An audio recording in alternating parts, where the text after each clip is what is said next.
Okay, I'm recording. Everyone mute. Okay. Alright. I'm gonna give speech. Alright. 3, 2, 1. Trapping out the narcos. Got dope like Pablo. This popular song called Narcos by Migos talks about the infamous and notorious kingpin, Pablo Escobar, who was responsible for running an international cocaine business from Colombia to U.S. during the 1970s. Today, I've compiled a journal, memoir, and articles to discuss the infamous, lavish, and luxurious lifestyle and business aspect of Pablo Escobar's life. I'll also be explaining how he came from being extremely poor, making out of the gutter, to being one of the Forbes' richest men in the world with over $3 billion in net worth, according to Forbes. I will be showing how he provided infrastructure to the cities of Colombia and became a modern-day Robin Hood to the lower class. Some background information. Growing up, Pablo Emilio Escobar Gaviera was a poor child whose father was a farmer and his mother was a rural teacher in a small town. Growing up, Pablo always aspired to be a president of Colombia, but his plans fell short because his parents could not fund his dreams of going to school. Therefore, he chose a life of crime, first committing small petty crimes such as stealing tombstones, car theft, but later eventually led on to bigger crimes such as smuggling cigarettes and marijuana, as well as kidnapping, killing, murdering, etc. It is important to note that during the 1970s, the U.S. had a high demand for drugs such as LSD, cocaine, and meth, and others because the rise of disco clubs, celebrities, and high-end parties. Now, discussing the business aspect of Pablo Escobar. Pablo Escobar had 3 orders of business to carry out before he could grow his empire. The first order of business was for Pablo to find a product that he could grow commercially in his own home country. Now he found that the cocoa plant was easy to sell and cheap, and it could sell for high value because the cocoa plant was paid for pennies by farmers, where they would crush and turn into pastel, where they would be sold and transported into the U.S. The second order of business that Pablo Escobar found was that he needed to find a way to smuggle the drugs into the U.S.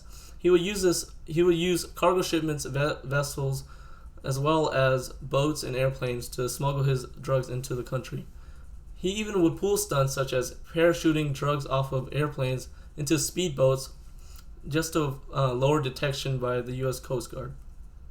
The final step that Pablo Escobar had to run into was to find a team that was willing to carry out his dirty work.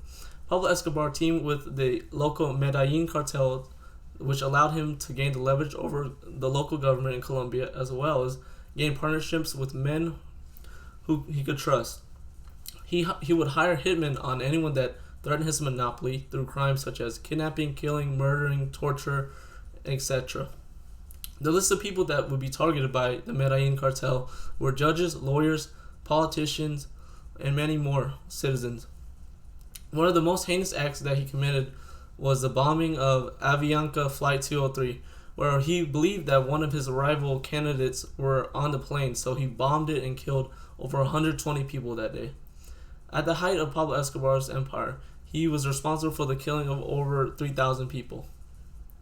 In a journal titled A Political Approach on Pablo Escobar, it states that the problem of disorder within the city was so bad that this led to the state to make alliances with their mafia competition to eliminate it.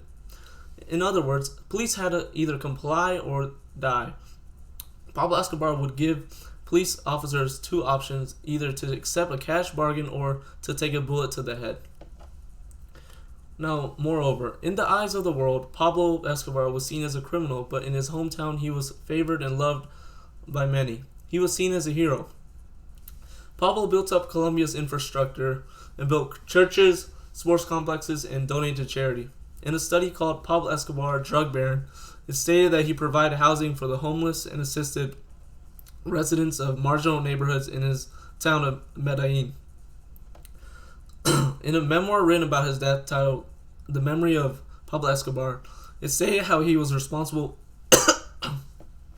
for planting over 1 million trees in his home state of Antioquia and the opening of a free local zoo.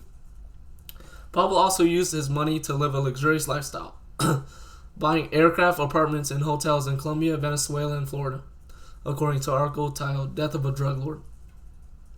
He also owned over 40 sports cars, 100 yachts, and 20 helicopters. Fun fact was that he also burned $2 million of cash to keep his daughter warm when she caught hypothermia. Pablo Escobar took a picture in front of the White House when he was on the 60-month manhunt from the Colombian police. The police finally found him in one of his hiding spots in Colombia, and he had an infamous shootout with the police on the rooftop, which led to him eventually putting a bullet through his ear and killing himself. To wrap up, Pablo Escobar's life has taught us how one man was able to capitalize and monopolize off of cocaine to create a generational wealth and legacy that will be left behind.